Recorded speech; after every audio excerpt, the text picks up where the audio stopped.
So I've been in Korea now for about 4 months. Arrived in April, it's now August. Haven't made a single dollar yet. Yeah. Maybe you're watching this video because you're in my shoes. Maybe you've moved across the world. I'm trying to make something happen. Get out of the status quo. I know it sounds cliche. A lot of people are trying to do that right now. Maybe it's for a reason. For me, it was to escape Canada and try something new. I have a big vision in mind that scares me.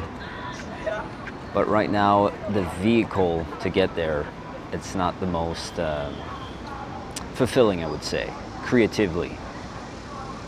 Not to go into the details, but I will. I guess I'm just like that, right? My goal is to do action movies, make my own movies, connect with people that love filmmaking, acting. I was a bit of a failed actor in Toronto. Just to be honest, I didn't try hard enough. And it was at a time right after COVID, the writer's strike. And I know this is a bunch of excuses and all that, but it was enough for me to just make me quit and join the military out of desperation. And that's what I did. And I barely lasted for 2 years. I got a deployment out of that though, and got a lot of money from that.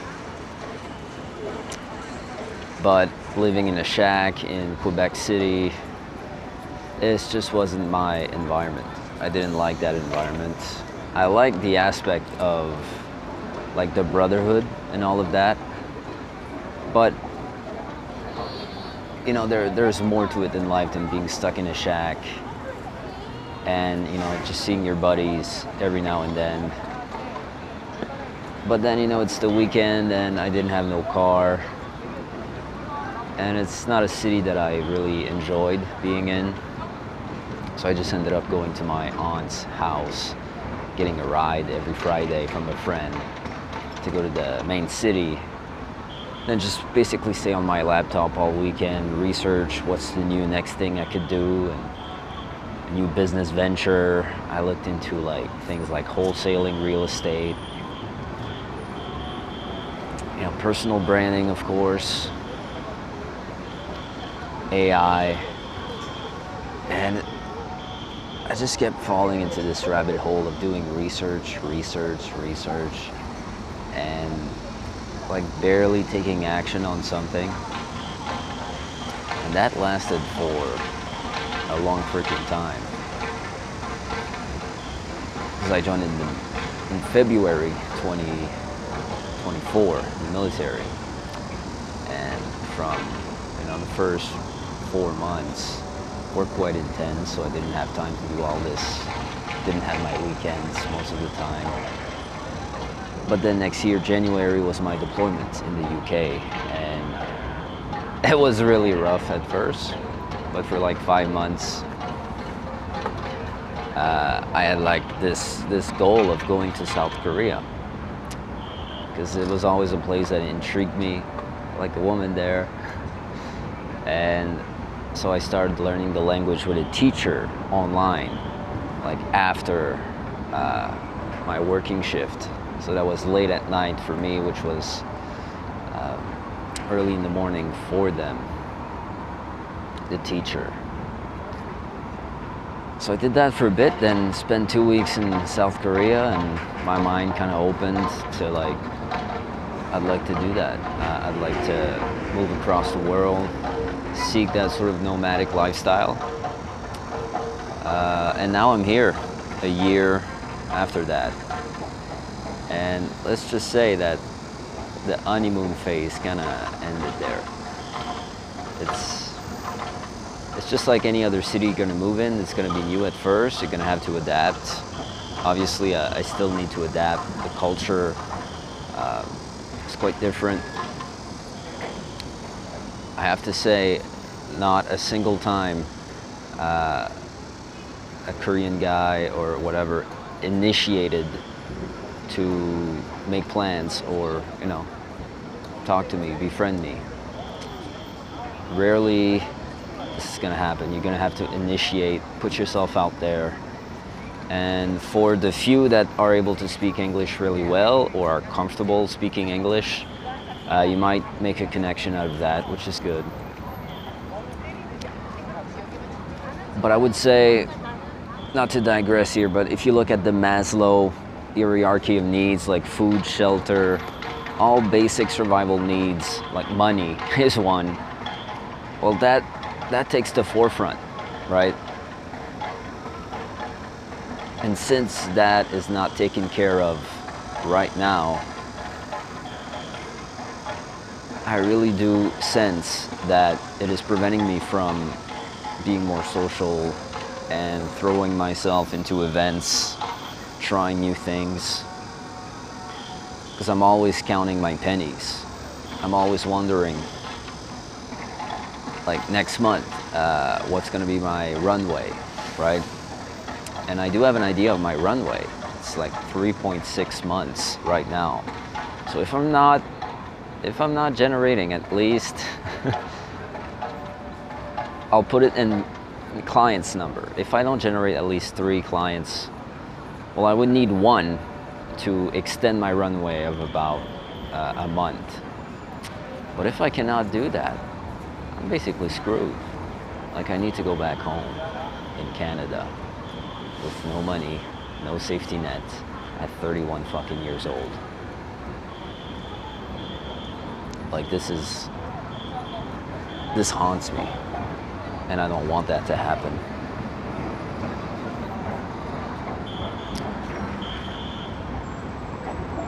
And I gotta take responsibility, because it's my own fault.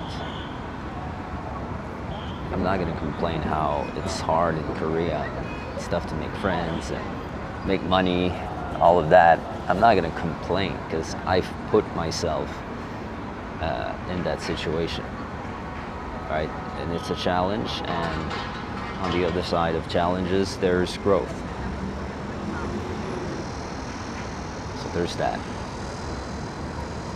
But now I have a better idea of what I'm doing. Let's just say that I've built a SaaS with Go High Level, specifically tailored for plastic surgery clinics here in Seoul, and I'm in the capital of the plastic surgery world. So I'm basically going clinic to clinic, door to door, pitching them my services. Half the time I cannot get to the decision maker, and it's really challenging that way. So I'm basically just leaving them my card, and and I never hear from them again. So I was trying to refine my strategy as far as doing that.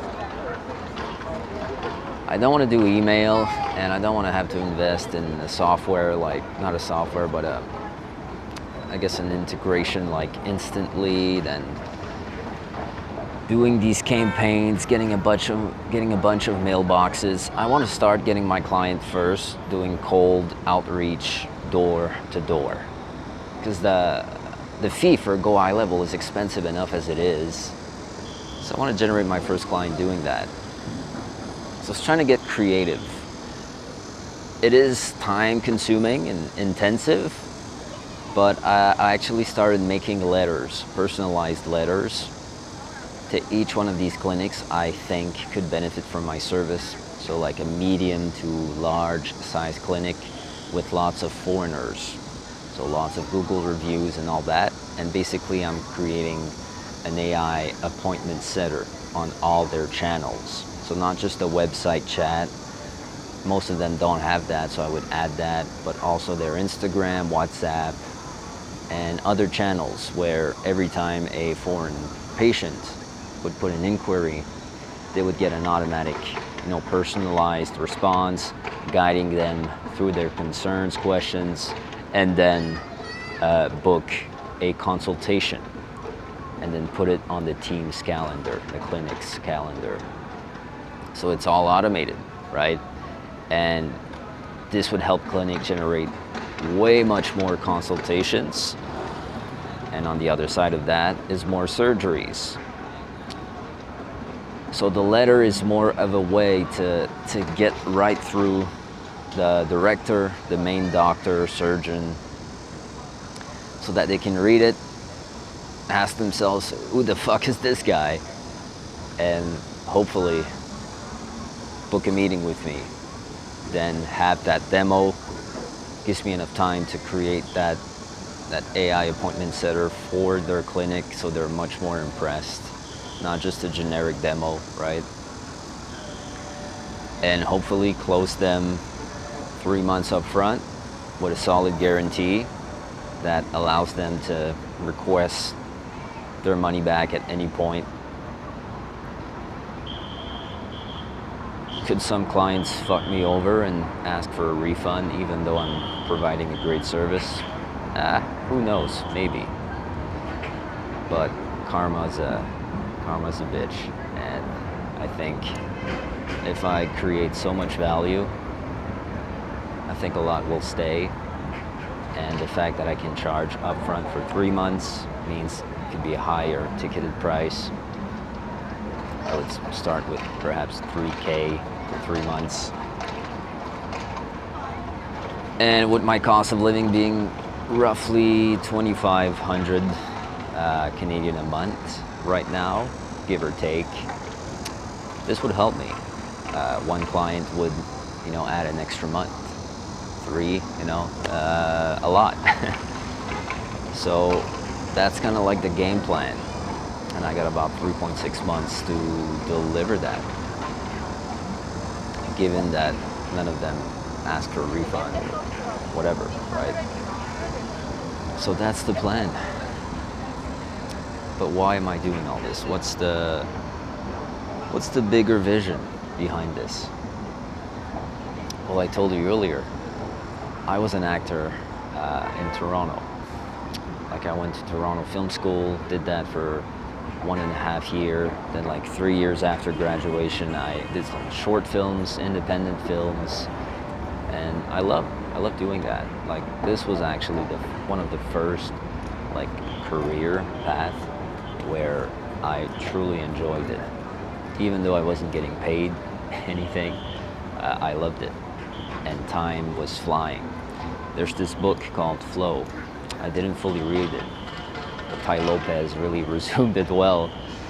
He's saying if you do something that puts you in a state of flow where you don't notice time, your brain is not fighting against wanting to do something else. You're doing something that's probably aligned with what you really want to do, and that you should seek to do that as most as possible, because that's kind of your calling, what you're meant to do, what you're naturally good at, or at least very enjoy. If you can enjoy something, even if you're not the greatest at first, over time, trust me, you'll be one of the best, because you don't need any motivation to do the thing. And the most amount of time you do the thing, well, you're going to become great at it regardless, given that you seek mentors and you actively try to get better, and you're coachable and you have awareness of yourself and when you're bad and when you could be better, and you don't have an ego, right? We all have one, but if you can look at yourself from the outside perspective and know when you're screwing up and constantly ask yourself, how could I be better?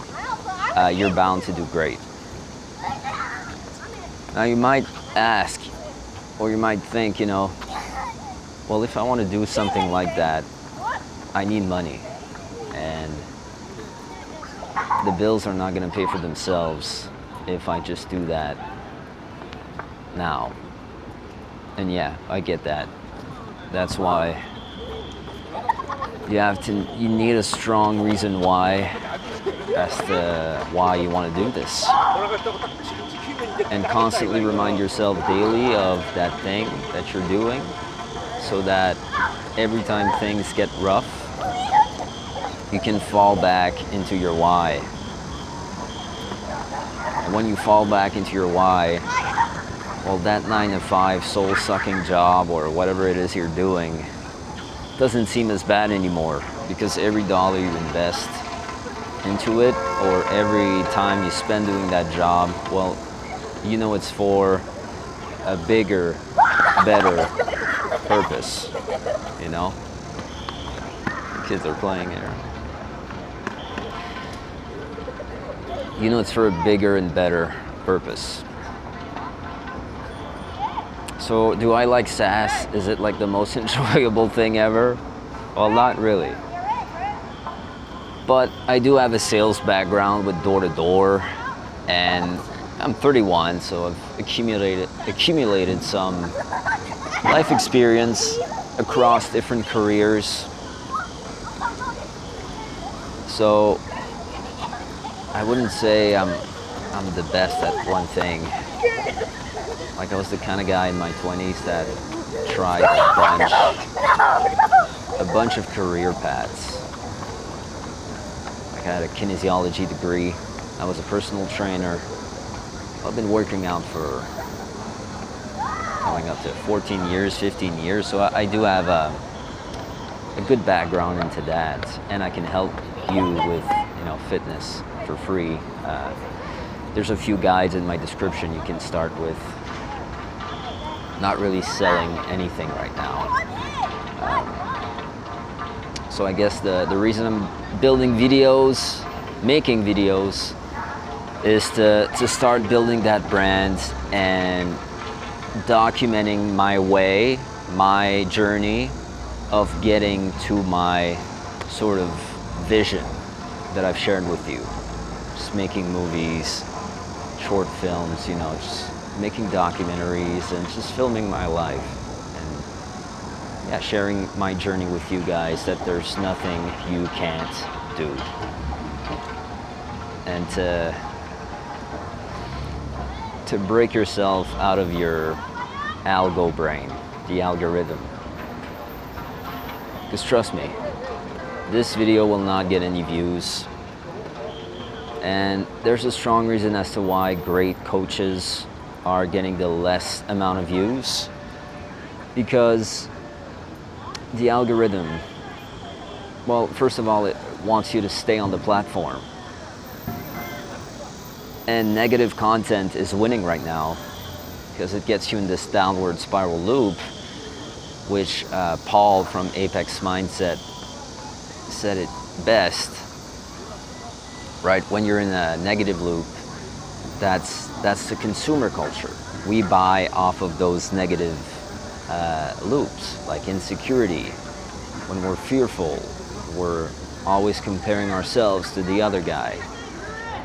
This is sort of a negative frame, and well, the algorithm wants to keep you on these platforms so that you kind of stay in that consumer culture, the consumer mindset. And that's why black pill videos, shaming women, and all of that is popular.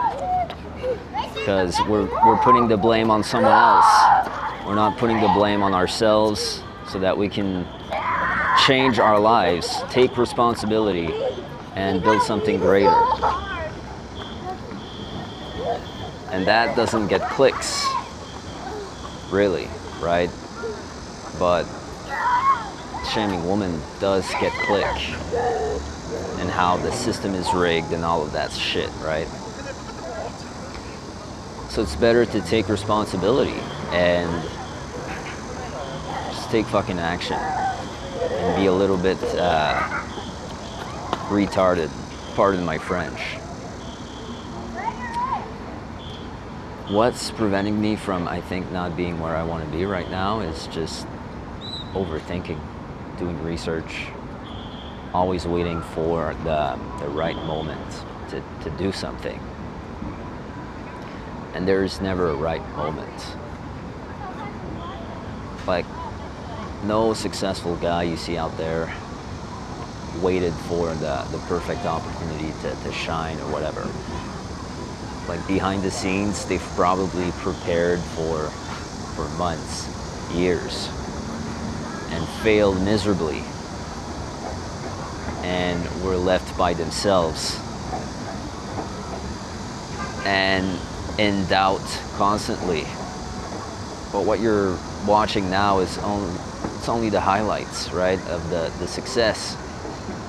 And you think for them it happened quickly, but either this started really young, and we see these anomalies sometimes, these 18-year-olds that are already millionaires.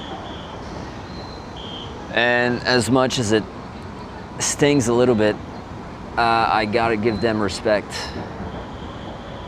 And, you know, it's an interesting era to be born in, you know, with the internet and basically growing up with porn and stuff. And they've got their own battles, right? They're making money, but do they have frame? Are they masculine enough to know how to not get taken advantage of, or how to keep a relationship with a woman? Because if they have so much money at such a young age and they don't have this life experience, or this you know, they grew up with movies of basically how to be a beta male, well, they could get hurt a lot potentially. And with like the YouTube generation, right, it's hard to form a belief of your own when you're constantly fed different opinions from different people, and the algorithm is pushing that sort of negative content. So your mentor become bitter beta fucking losers that, you know, you take their advice as gold.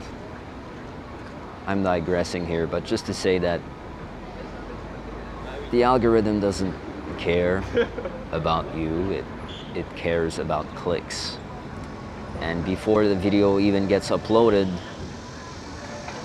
it's already pre-established which video is gonna be sent to a larger sample of people before you even click fucking upload.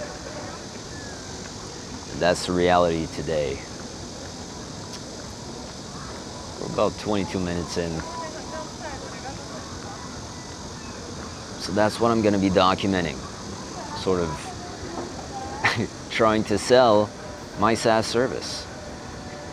And perhaps try to document more things as far as me trying to build a social circle, talking to people, build a life here, and seek like-minded guys.